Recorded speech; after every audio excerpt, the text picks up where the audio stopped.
오늘 본문 설교의 제목이 하나님을 의지하는 사람인데 그 하나님을 의지하는 사람의 주인공은 히스기야입니다. 히스기야는 남유다 13대 왕인데요. 히스기야가 함께 지냈던 그 시간 그 전에 우리가 북이스라엘 왕에 대해서 계속 얘기를 했죠. 그리고 북이스라엘 왕은 대부분이 다 악한 왕이었다. 우리가 살펴봤습니다.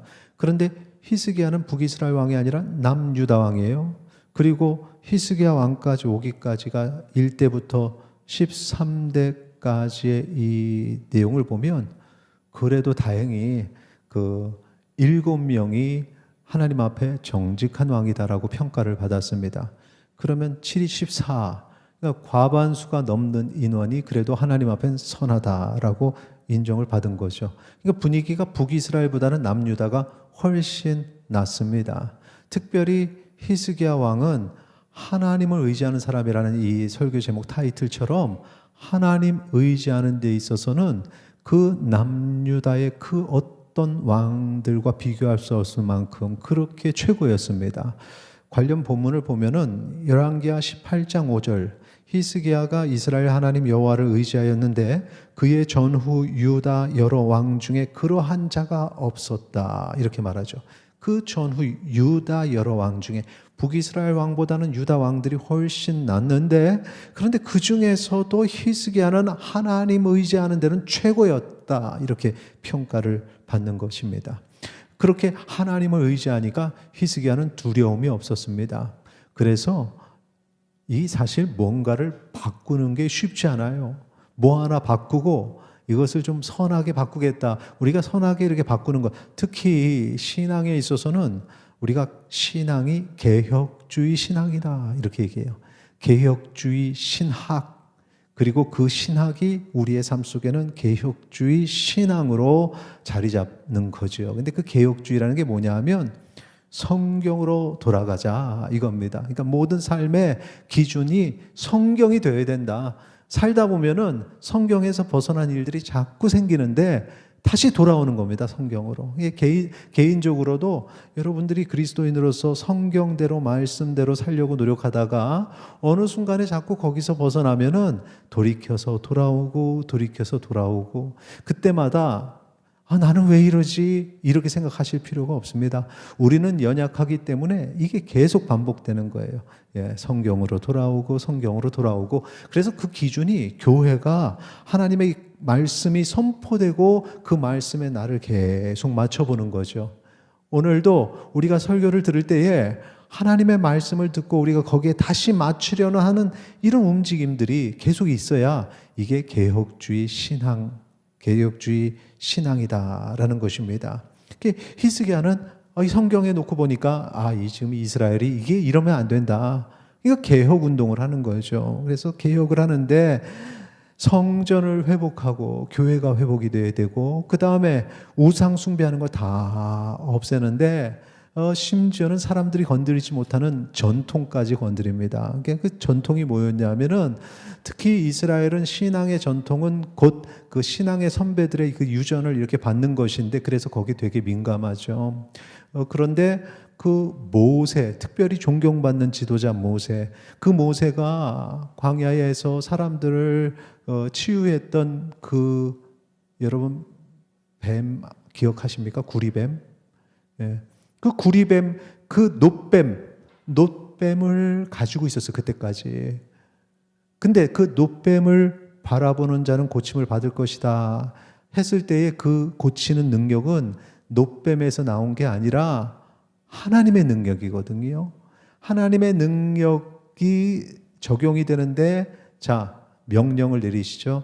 놋뱀을 바라봐 했을 때 거기 순종하는 자가 그 능력을 체험하게 되는 것입니다.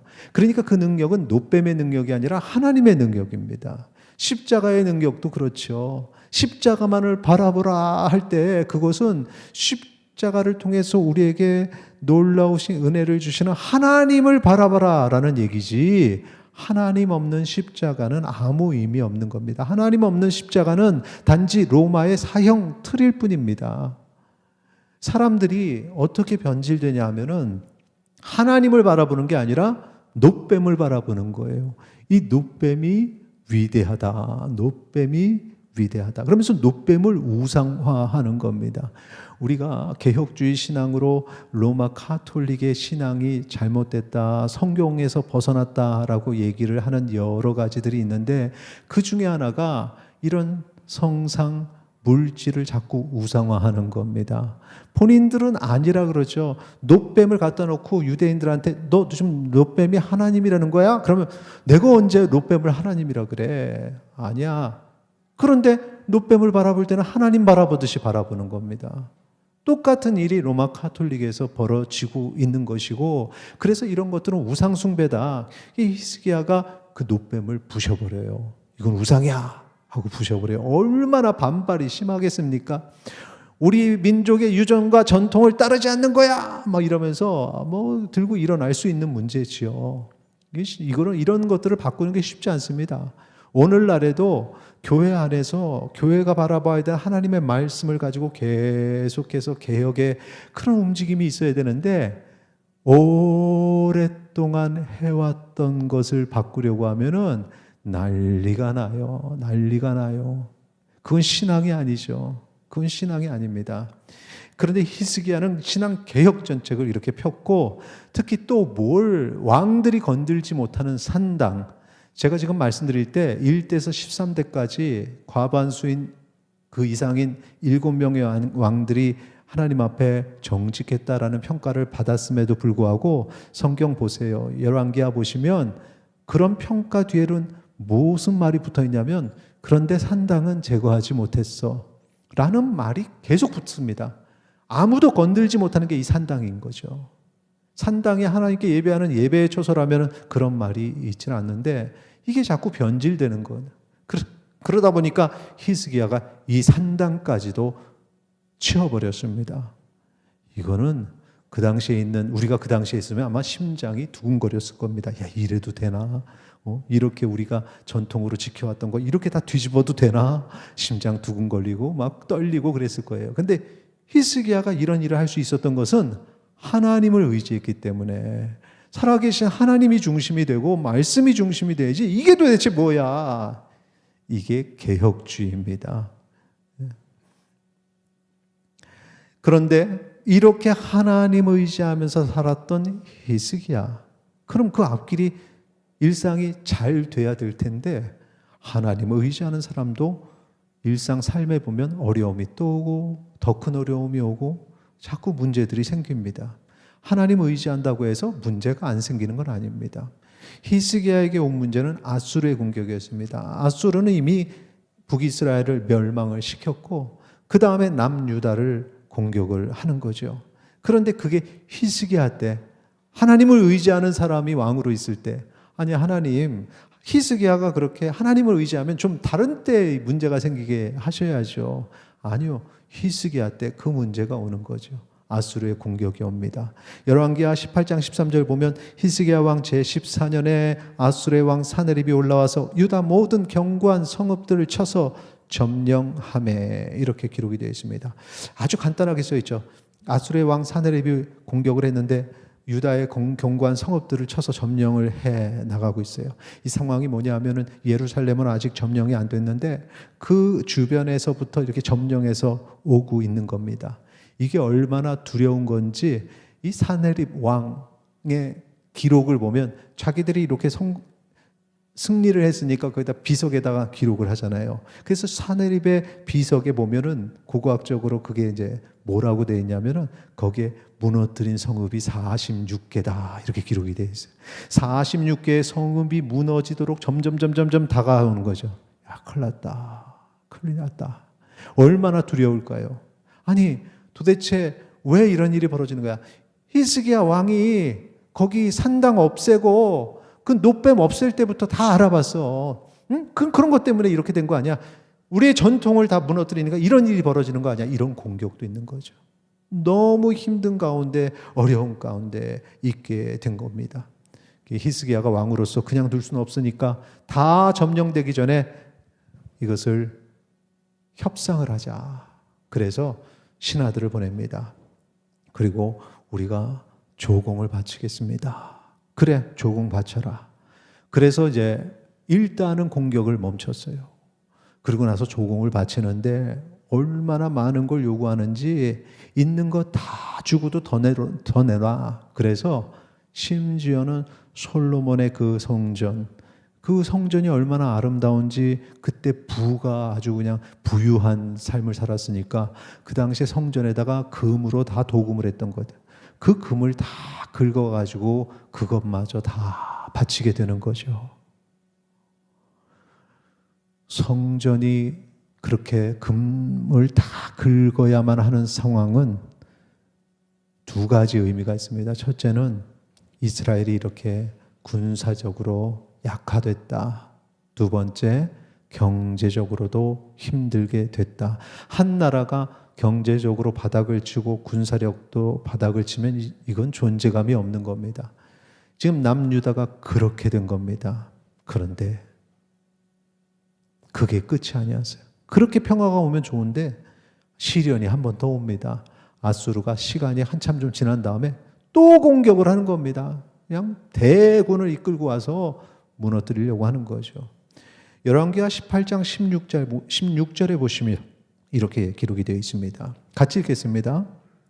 또 그때 유다 왕 히스기야가 여호와의 성전 문의 금과 자기가 모든 기둥에 입힌 금을 벗겨 모두 아수르 왕에게 주었더라.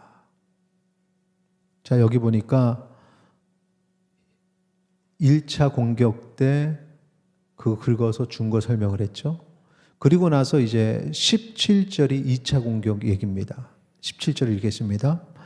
아수르 왕이 다르단과 랍살리스와 랍사게로 하여금 대군을 거느리고 라기스에서부터 예루살렘으로 가서 히스기야 왕을 치게 하매 그들이 예루살렘으로 올라가니라. 그들이 올라가서 윗못 수도 곁 세탁자의 밭에 있는 큰 길에 이르러 서니라. 16절에 금을 줬는데 근데 금 받고서는 바로 온 게 아니라 그 16절과 17절 사이에는 시간이 좀 지난 겁니다. 그 사이에 히스기야는 뭘 했을까요? 우리가 준비를 해야겠다. 그러면서 그때 이제 전쟁이 또다시 올 공격을 대비를 한 거죠.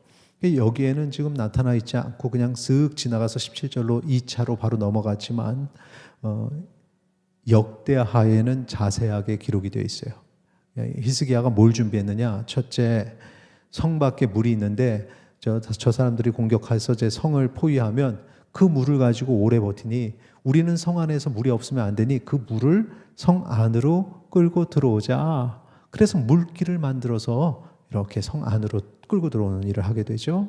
자, 역대하 32장 3절 4절 같이 읽겠습니다. 그의 방백들과 용사들과 더불어 의논하고 성 밖의 모든 물 군원을 막고자 하매 그들이 돕더라. 이에 백성이 많이 모여 모든 물 군원과 땅으로 흘러가는 시내를 막고 이르되 어찌 아수르 왕들이 와서 많은 물을 얻게 하리요 하고. 자, 이게 성 밖의 물길을 들려서 성 안으로 들어오는 수로를 만든 겁니다. 자, 두 번째 뭘 했냐면은 1차 공격으로 이제 무너진 성벽들이 있죠. 그걸 이제 보수하는 일들, 그리고 무기도 이제 준비를 하게 됩니다.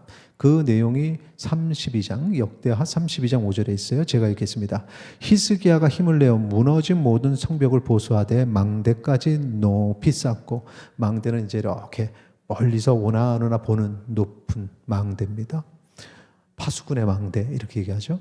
또 외성을 쌓고 다윗성의 밀로를 견고하게 하고 무기와 방패를 많이 만들고 했습니다. 준비한 거죠.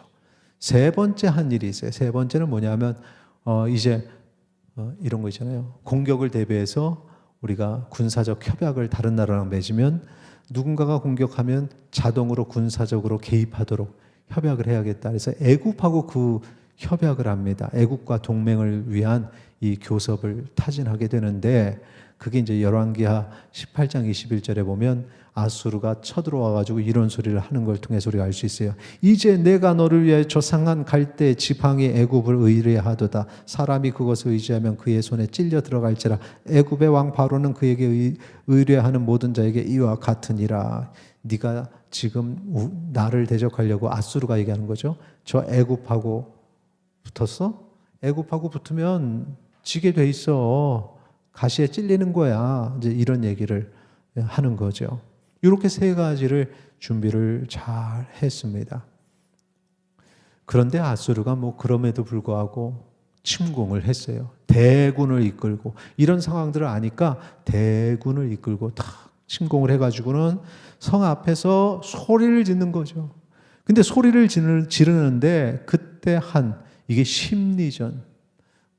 지금 우크라이나에서 전쟁의 그런 어떤 분위기가 계속되고 있는데, 근데 실질적인 어떤, 요즘에 지금 국지전으로 일어나고는 있긴 하지만 계속해서 언론과 그런 어떤 분위기를 만들어내는, 공포심을 만들어내는 그런 작업들을 지금까지 러시아가 계속 해왔죠. 이거 하이브리드 전쟁이라고 표현을 하더군요. 어느 언론을 보니까. 그런 걸 통해서 지금까지 전쟁이 일어난 게 아니라 그런 어떤 공격들을 계속 한 거죠. 지금 그러니까 이 아수르도 똑같이 전쟁 와서 치기 전에 계속해서 심리전을 하는데 뭐라고 얘기하냐면, 열왕기하 18장 30절 보세요. 30절에 보면 또한 히스기야가 너희에게 여호와를 의뢰하라 함을 듣지 말라, 이 얘기부터 합니다. 히스기야가 하나님을 의지하는 사람이라는 건 소문나 있습니다. 그리고 왔을 때 분명히 저 왕이 백성들에게 하나님을 의지하라고 했을 텐데 너희들 그 말 묻지 마. 그가 이르기를 여호와께서 반드시 우리를 건지실지라 이 성읍이 아수르 왕의 손에 함락되지 아니하게 하시리라 할지라도 31절에 너희는 히스기야의 말을 듣지 말라. 아수르 왕의 말씀이 너희는 내게 항복하고 내게로 나오라. 그리하고 너희는 각각 그의 포도와 무화과를 먹고 또한 각각 자기의 우물의 물을 마시라. 이게 이제 앞에서 우리가 읽었던 3명 사람 중에 세 번째 랍사게라는 사람. 그러니까 이제 그 3명이 장수입니다. 사네립의 장수 3명이 군사를 이끌고 왔는데 랍사게가 그렇게 얘기하는 거죠. 천말이 여호와를 의뢰하는 히스기야 말 믿지 마, 속지 마. 차라리 우리한테 항복하면 우리가 좋은 거 다 대줄 거야. 혹하겠죠. 거기서 불평하던 사람들이 있습니다. 노뱀 없앴다고 투덜거리고 말이죠. 전통을 다 무시했다고 투덜거리고 그것 때문에 전쟁이 났다고 하는 사람들, 이런 사람들이 이런 말을 들으면 야, 우리의 살 길은 여기로 붙는 거다 라고 하는 분위기가 날 겁니다. 얼마나 히스기야 왕이 힘들까요? 하나님 의지하는 게 도리어 공격이 되어버렸습니다. 그의 수치가 되어버렸습니다. 지금 무엇과 무엇의 싸움이냐면 보이는 힘이 눈앞에 있습니다. 경제력이 있고 군사력이 있습니다. 거기에 하나님, 보이지 않는 하나님, 이 두 가지. 여러분이 이 두 가지를 놓고 지금 선택을 해야 된다면 누구를 선택하겠습니까? 한번 보여주세요. 지금 보이는 힘, 보이지 않는 하나님. 자막. 네, 한번 보세요. 무엇을 선택하겠습니까? 사람들은 너무 당연하게 하나님은 보이지 않기 때문에 눈에 당장 보이는 힘을 의지하게 되는 겁니다. 그게 돈이 될 수도 있고요. 그게 불의와의 타협이 될 수도 있고 거기에 맞추는 거죠. 많은 사람들이. 우리도 인생에 있어서 이런 선택을 자주 해야 되는데 그때마다 어떤 선택을 해왔는가? 히스기야가 어떻게 대처했는지 한번 보겠습니다. 열왕기하 19장 1절 2절 히스기야 왕이 듣고 그 옷을 찢고 굵은 배를 두르고 여호와의 전에 들어가서 2절 같이 읽겠습니다. 왕궁의 책임자인 엘리야김과 서기관 셈나와 제사장 중 장로들에게 굵은 배를 돌려서 아모스의 아들 선지자 이사야에게로 보내매. 1절과 2절이 1번, 2번인데, 자, 제일 처음에 한 일은 옷 찢고 굵은 배를 두른 거죠. 그리고 나서 이제 여호와의 전에 들어갑니다. 여호와의 전에 들어간 게 첫 번째인데, 그 전에 옷을 찢고 굵은 배를 들었습니다. 이게 무슨 의미인지 우리가 그 의미를 알아야겠는데, 당시에 굵은 배를 두르는, 옷을 찢고 굵은 배를 두르는 행위의 의미는 세 가지로 말해주면, 첫째는 죽음에 대한 애도 표시할 때 그렇게 합니다. 두 번째는 큰 재앙을 만났을 때 슬픔을 표현하죠. 셋째, 죄에 대한 고백, 애통함을 표현할 때. 근데 지금 상황이 요 세 가지가 다 적용이 돼요. 죽음에 대한 애도, 우리는 이제 죽게 되었구나. 우리는 지금 죽게 되었구나. 그죠? 두 번째, 큰 재앙을 만났을 때 슬픔. 그래서 슬프다. 슬프다, 고통스럽다. 이걸 표현하고. 세 번째, 그런데 하나님, 우리가 이런 일을 당할 만한 그런 죄를 지었다면 회개합니다. 회를 그렇게 애통해하는, 죄를 회개하는 모습. 그리고는 여호와의 전에 탁 들어가는 거예요. 주의 전을 찾는 겁니다. 주의 전을 찾는 거. 앞에서 제가 말씀드릴 때에 우리가 살아가면서 보이는 힘과 보이지 않는 하나님을 선택해야 될 그런 순간이 왔을 때, 많은 사람들은 집에서 고민해요. 집에서 내가 어떻게 해야 될까? 내가 이 일을 어떻게 해야 될까? 주의 전을 찾아와야죠. 주님의 전을 찾아와 기도하고 부르짖으면서 내 생각이 아니라 하나님의 지혜와 지식으로 이 문제를 어떻게 해야 될지를 하나님께 여쭈어야 됩니다. 요통을 타서 잠깐 광고를 드리면, 저희가 그 새벽 예배실이라고 여러분이 많이 부르는, 그게 사실 겟세마네 홀이에요. 겟세마네 홀. 거기를 평일에도 항상 이 길에서 들어오는 문은 열어놨었어요. 열어놨는데 이번에 싹 안에를 리모델링을 했습니다. 안에 리모델을 싹 고쳤고, 그리고 이제 그쪽 문에 잠금 장치를 달았습니다. 여러분이 오픈되어 있다 보니까 예전에는 괜찮았는데 점점 이제는 우리가 위험한 것 같아요.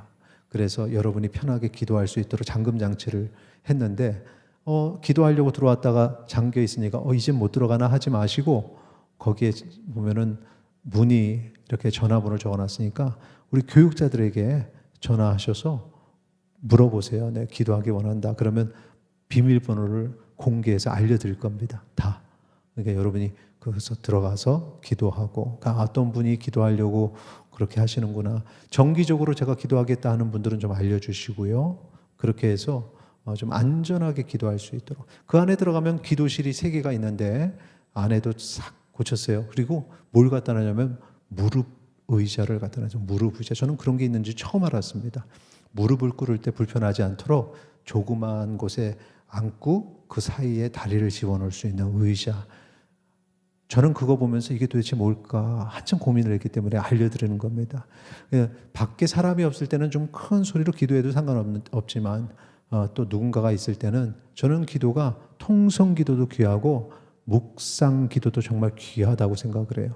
지금 묵상 기도하면은 사실 예전에는 몰랐습니다. 그냥 막 소리 지르 기도하는 것만 알았는데, 유학 가서 보니까 이 미국 친구들이 그 채플실이 조그만 게 있는데 길 가다가 자주 들어가서 기도를 하거든요.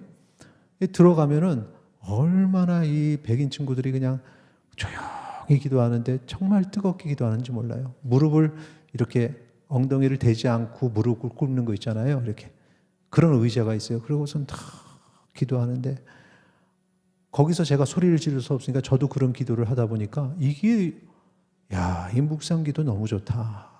이전에는 묵상 기도한다고 하면 잠이 왔는데, 그 어느 순간서부터는 묵상 기도하면 30분, 1시간, 2시간, 시간 가는 줄 모르는 게 묵상 기도예요. 하나님하고 계속 대화하죠. 묵상 기도 올리고, 말씀하시면 또 거기에 대한 답하고, 이게 얼마나 시간 가는지 모르고, 그러면 그 시간 보면은 벌써 이렇게 시간이 됐네 하는. 그래, 그런 것들이, 근데 그렇게 기도하다가 옆에서 막 크게 기도하면 갑자기 그분 기도를 내가 듣고 있어요. 저분이 무슨 일이 있구나.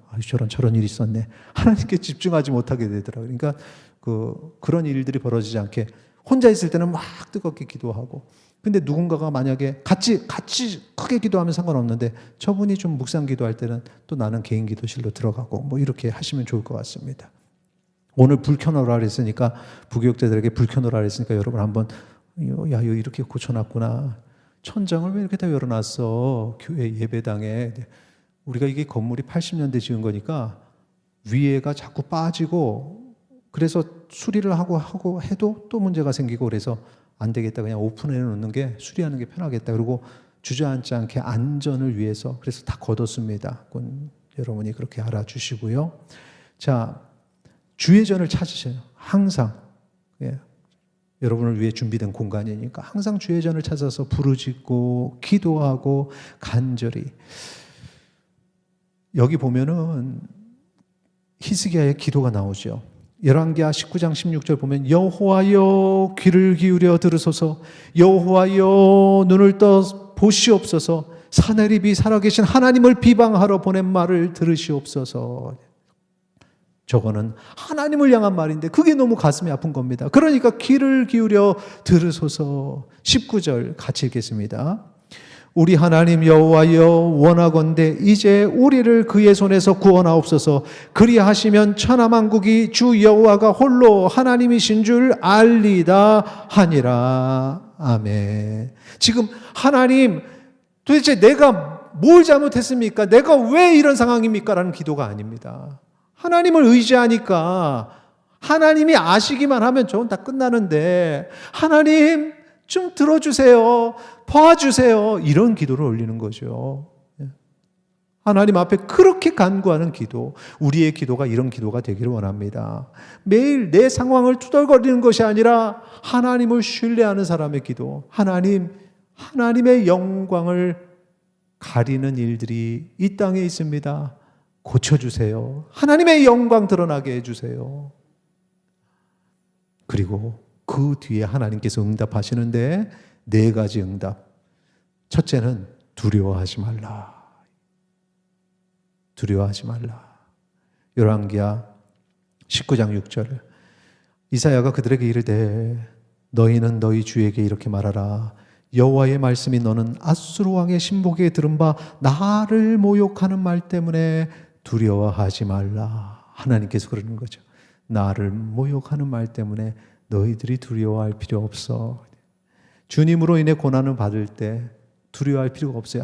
하나님의 교회가 비난받을 때 두려워할 필요가 없습니다. 우리 되게 속상하잖아요. 한국 교회가 막 비난받고 그러면 속상합니다. 그런데 두려워할 필요 없고 걱정할 필요 없어요. 하나님이 책임져 주실 줄 믿습니다. 2번째 응답, 내 기도를 들었노라. 이렇게 말씀하세요. 19장 20절에 아모스의 아들 이사야가 히스기야에게 보내 이르되 이스라엘 하나님 여호와의 말씀이 내가 아수르 왕 사네립 때문에 내게 기도하는 것을 내가 들었노라 하셨나이다. 이런 끝나는 거죠. 내가 들었노라. 우리의 기도를 들으시는 하나님. 보이지 않으니까 우리는 하나님이 안 들으시는 줄 알아요. 아니요, 다 들으시는, 기도하시기 바랍니다.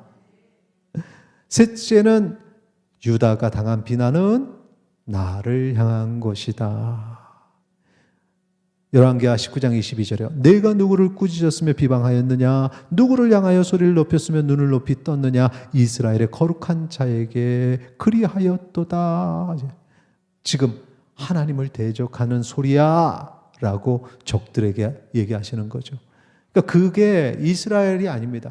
여러분이 들은 그 모진 말들이 여러분을 향한 말이 아니라 하나님을 대적하는 말이라고 하나님이 말씀하셔요. 그건 나한테 한 말이야. 하나님께서 그걸 다 거두시는 겁니다. 인생 살아가면서 당한 여러 가지 일들, 내가 왜, 이게 아니, 내가 아니라 하나님을 향한 것이다.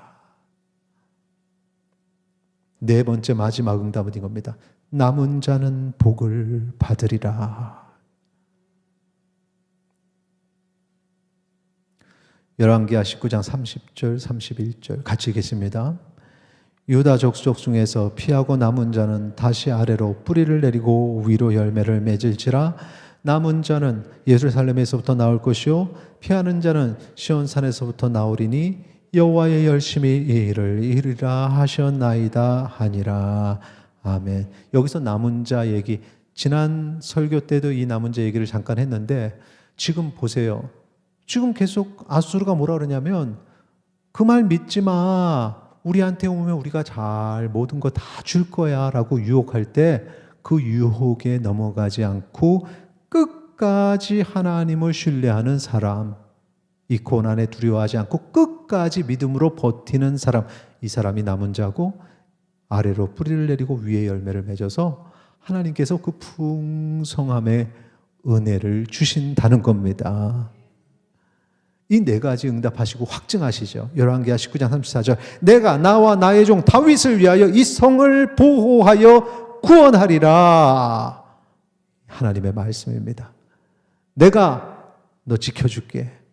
오늘 우리에게 하시는 하나님의 음성으로 들으시기 바랍니다. 그리고 35절에 이제 그 놀라운 역사가 일어나는 그 밤이 시작되었던 겁니다. 이 밤에 여호와의 사자가 나와서 아수르 진영에서 군사 18만 5천 명을 친지라. 아침에 일찍이 일어나 보니 다 송장이 되었더라. 눈에 보이던 힘이, 권력이 순식간에 하루아침에 다 사라져버렸어요. 죽으면 다 끝나는 걸요. 힘이 없는 아무것도 아닌 것들이었어요. 근데 그걸 두려워했죠. 살아계신 하나님이 일어나시면 그거 하룻밤에 걷어가시는 겁니다.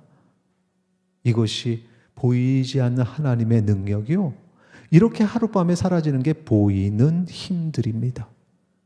사라질 보이는 힘, 그거 두려워하지 마시고 그거 의지하지 마시고 거기에 나를 맡기지 마시고 영원하신 하나님, 권능의 하나님, 보이지 않지만 살아계시는 하나님을 믿으시기 바랍니다.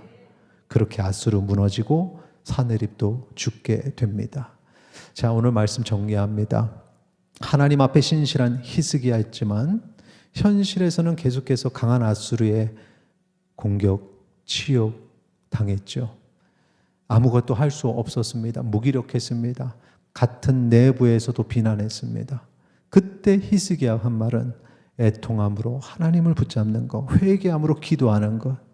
그 기도에 하나님이 응답하시는데 그 패턴은 우리에게도 똑같이 주세요. 첫째, 두려워하지 말라. 둘째, 같이 읽겠습니다. 내 기도를 들었노라. 셋째, 내가 당한 비난은 나를 향한 것이라. 넷째, 끝까지 참는 자는 복을 받을 것이라. 할렐루야. 이걸 적어가지고 책 속에 끼워놓고 이 힘들 때 하나님의 응답 다 읽으세요. 하나님이 내게 이렇게 말씀하시는구나. 우리도 히스기야처럼 어두운 세상에서 그래도 촛불처럼 믿음 지키며 살려고 노력하죠. 하지만 기억하세요. 그렇게 노력해도 고난은 온다는 겁니다. 그리고 고난이 한 번에 끝나지 않고 또 온다는 겁니다. 점점 강해집니다. 근데 그때에 방황하지 마시고 하나님 붙잡으시기 바랍니다. 기도하시기 바랍니다. 주의 전을 찾으시기 바랍니다. 그러면 하나님께서 살아계심을 우리에게 보여주실 것입니다. 우리 찬양하기 전에 이 성경 구절 한 절을 같이 읽죠. 시편 50편 15절의 말씀 같이 읽겠습니다. 환난 날에 나를 부르라. 내가 너를 건지리니 내가 나를 영화롭게 하리로다. 아멘. 그렇게 여러분은 쓰임받을 것입니다. 그러니 담대함으로 세상으로 나아가시기를 축원합니다.